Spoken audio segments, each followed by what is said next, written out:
سلام الله عليكم. هذه أبيات تهنئة لجيش الوطن في الساحل الغربي وفي كل الجبهات بمناسبة عيد الفطر المبارك. وهذه الكلمات من كلمات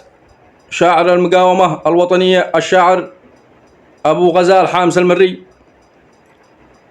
قلت فيها: العيد في الجبهات يسوى ألف عيد، العيد في الجبهات يسوى ألف عيد، في الساحل الغربي ولا شي له مثيل، بالذات لن تهجم بقوات العميد، تلقى السعادة والفرح في كل ميل، رجال تهدي للذي ما هو سعيد، في العيد هذا كل شي غالي جميل، ما تترك المسكين في بيته وحيد، ولا تصيب إنسان قد قلبه عليل، الناس جمعه بارحين ياكل لجيد، بفضل ربي والعميد هذا الأصيل، هذا كلام الحق ذي جاء في القصيد، ووضعنا الحالي على قولي دليل، الناس في الأسواق باللبس الجديد، مسؤول أو فلاح أو عابر سبيل، الخير موجود يا رجال ما عاد نريد إلا يكون الخير في صنعاء مثيل، في وسطها كم ناس بالفقر الشديد،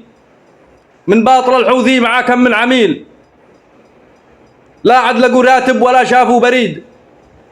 ولا اسلموهم ضرب أمريكا الثقيل، الله يخارج شعبنا هذا السعيد من شلة الحوثي ومن كم من بخيل. وهدي سلامي خاص للأخ العميد